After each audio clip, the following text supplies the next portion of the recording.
Messages to Young People. Chapter 25. Perfecting Character. Christ has given us no assurance that to attain perfection of character is an easy matter. A noble all-round character is not inherited. It does not come to us by accident. A noble character is earned by individual effort through the merits and grace of Christ. God gives the talents, the powers of the mind, we form the character. It is formed by hard, stern battles with self. Conflict after conflict must be waged against hereditary tendencies. We shall have to criticize ourselves closely, and allow not one unfavorable trait to remain uncorrected. Let no one say, I cannot remedy my defects of character. If you come to this decision, you will certainly fail of obtaining everlasting life. The impossibility lies in your own will. If you will not, then you cannot overcome. The real difficulty arises from the corruption of an unsanctified heart, and an unwillingness to submit to the control of God.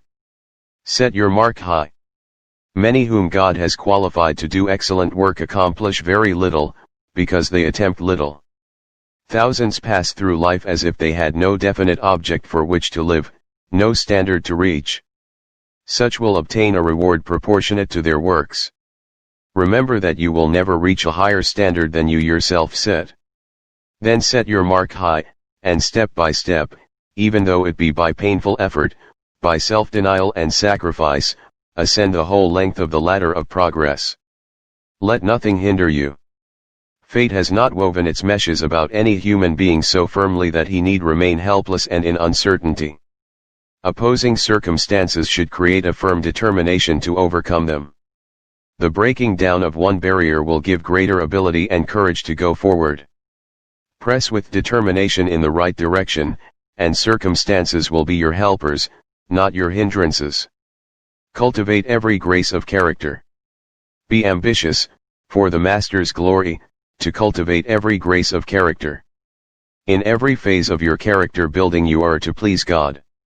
This you may do, for Enoch pleased him, though living in a degenerate age.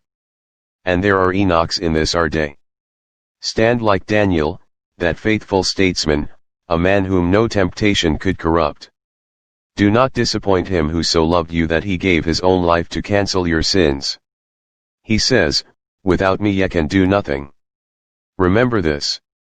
If you have made mistakes, you certainly gain a victory if you see these mistakes, and regard them as beacons of warning. Thus you turn defeat into victory, disappointing the enemy, and honoring your Redeemer.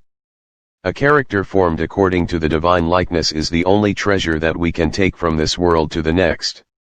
Those who are under the instruction of Christ in this world will take every divine attainment with them to the heavenly mansions. And in heaven we are continually to improve. How important, then, is the development of character in this life? His biddings are enablings. The heavenly intelligences will work with the human agent who seeks with determined faith that perfection of character which will reach out to perfection in action. To everyone engaged in this work Christ says, I am at your right hand to help you.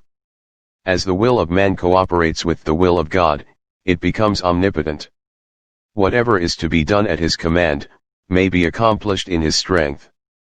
All his biddings are enablings. Christ's subject lessons, 331 to 333. Our constant dependence. Those who fail to realize their constant dependence upon God will be overcome by temptation.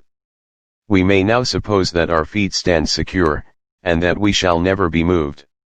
We may say with confidence, I know in whom I have believed, nothing can shake my faith in God and in His Word.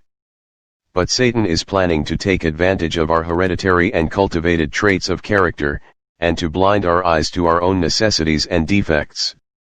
Only through realizing our own weakness, and looking steadfastly unto Jesus, can we walk securely. The Desire of Ages, 382.